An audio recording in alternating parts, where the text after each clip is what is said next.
Hello, I am gearing up for a show and I thought I would bring you along. My name is Wendy. I'm an artist and I work in watercolor and in acrylic. And for this show, I want to have some smaller pieces to sell. So I thought, I think I'm going to work in a series and in a different format. And what I've got is a bunch of watercolors that I produced several years ago that I just kind of put in a drawer. And in this case, they're a seaside theme. So just little kind of sketchy pieces like this.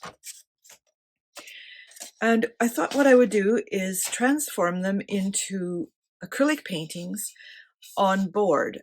This is just a 1x6 pine plank. And I went to the lumber place and got them cut into 1-foot pieces. And so I've already started one. You can see just the little sketch here.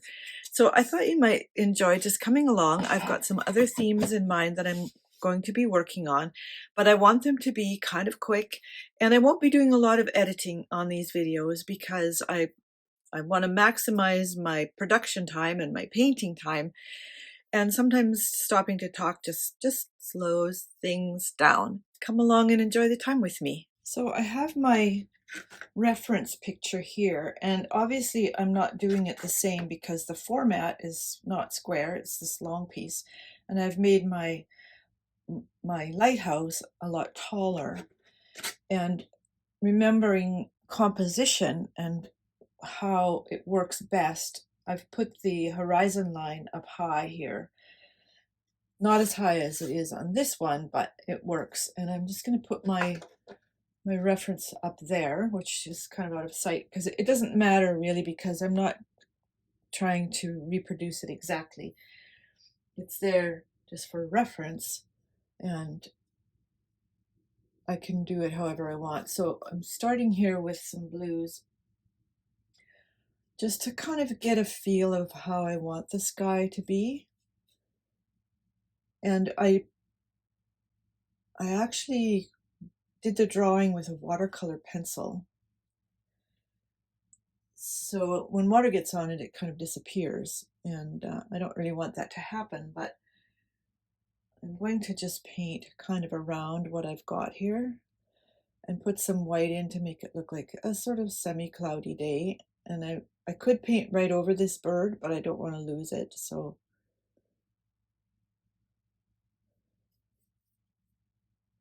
and this background color was just leftover paint, and I just put it on here as a base, but I kind of like how it shows through because it gives the sky some depth. And of course, the sky and the water are going to be similar, but not the same.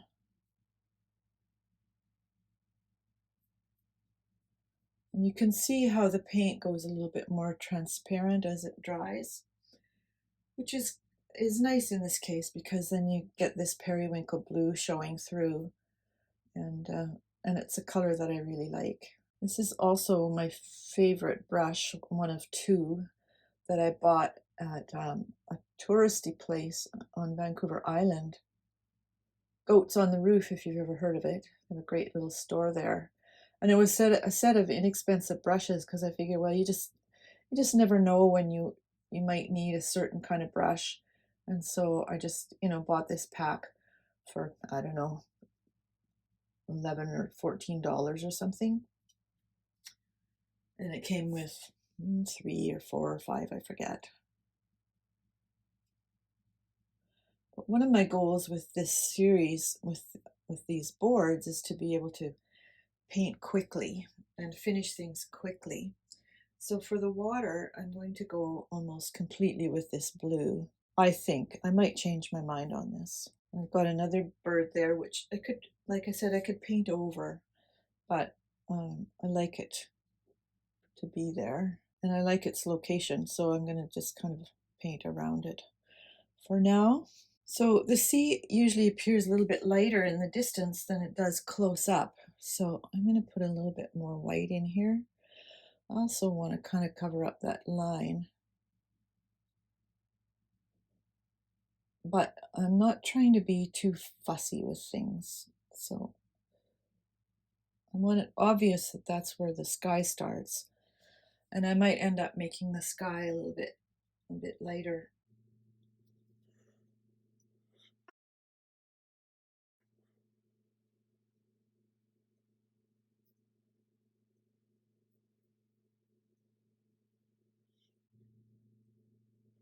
So this is not exactly the color I had in mind, but it's almost exactly what's on the background, which is fine. It's going to show up well once I do the ground here, the hillside. All right, I have some paint left on my brush here. Put a little bit of variation into this sea. And now I'm going to just put a little bit more light in the sky so that there's a variation or a differentiation between the water and the sky.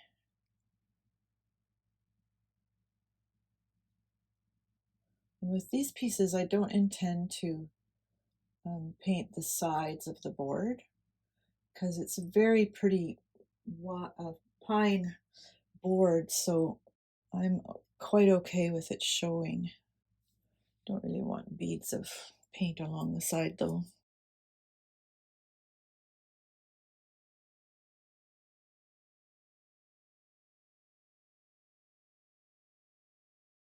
So it's quite a warm day out today.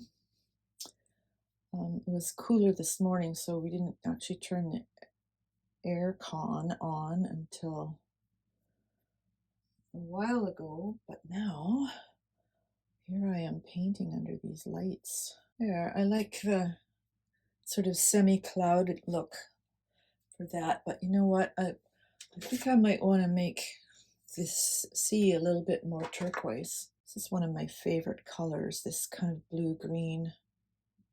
I just love it.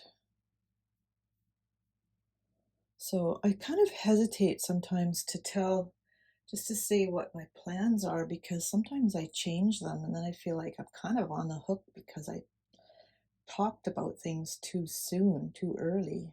I love this sort of mottled look that you can get with just moving your brush around differently. So it's supposed to get lighter closer to the shore.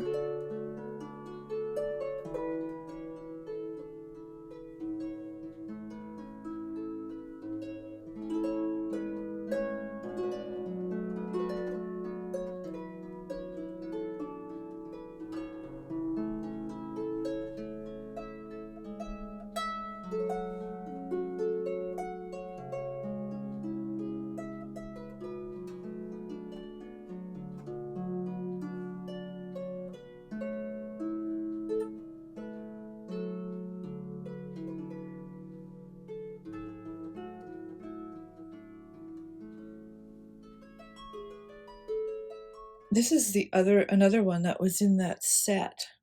So I think I'll use it. And I like it because it's not very full, so you kind of have a little bit more control. So here's the plan on this. This part I did white. And this particular white paint is a little bit on the translucent side, so I might need to put a few coats on it.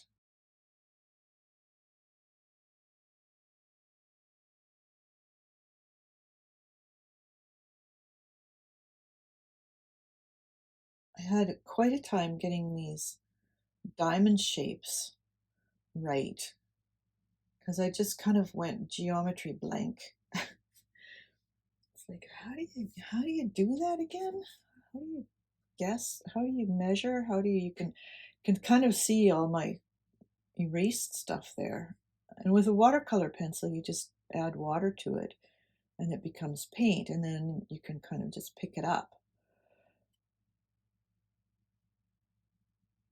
So that's what I did.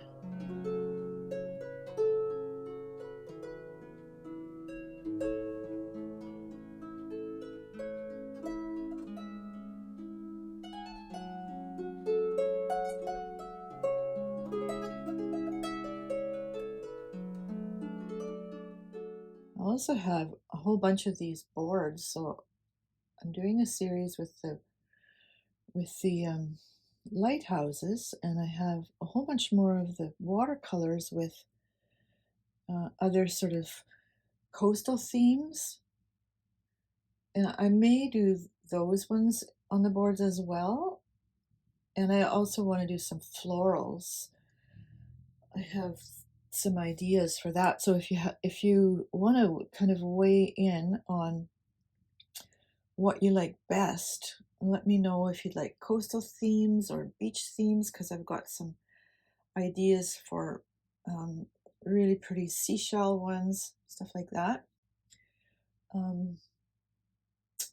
Yeah, I must remember that that needs to have a black line on it. I'm going to just paint over this because I can add these black lines afterwards as well, and I'll know pretty much where to put them. And then I made the roof of this thing red, so that should be fun.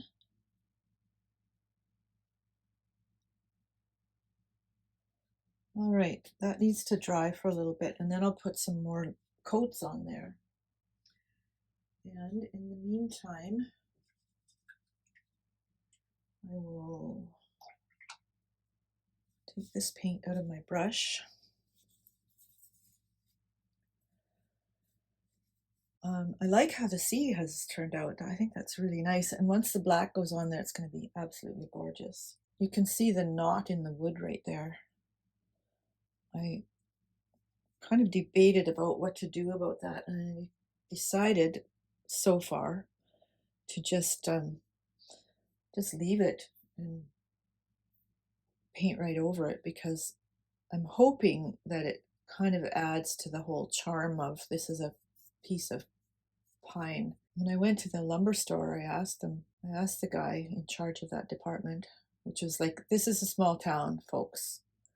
So the lumber store isn't like acres and acres of, or miles and miles of stuff to wade through. We had one pile of it on a rack, and I just went and we went, okay, he'd flip them over. What do you think? I want the ones with the fewest knot holes. Knots, they're not holes, but. So what we got here is sort of a slope. See how I did it in watercolor? I'm gonna try and work some of that in.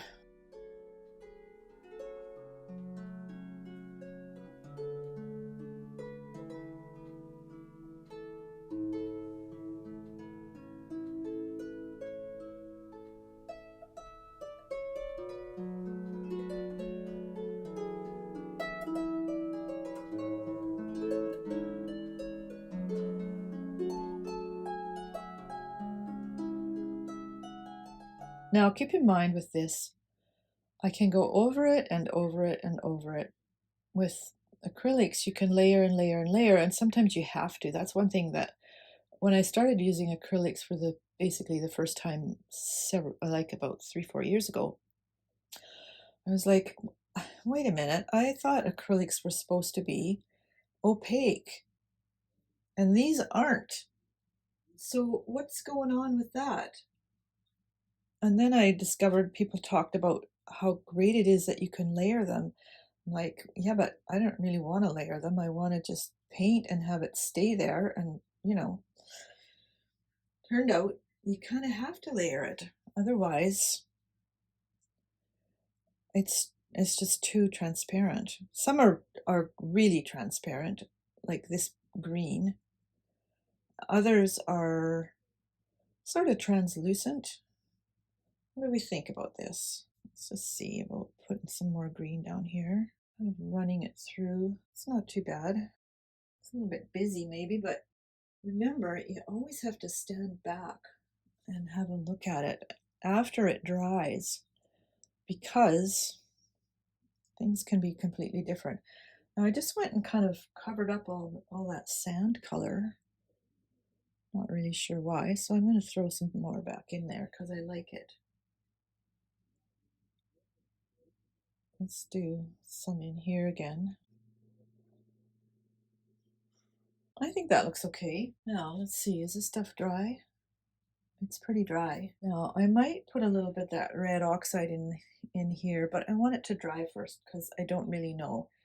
So at the moment, I'm going to use some black, and I'm not going to put the black on my palette. So this is carbon black from Golden High Flow Acrylics. That means it runs out of here like water.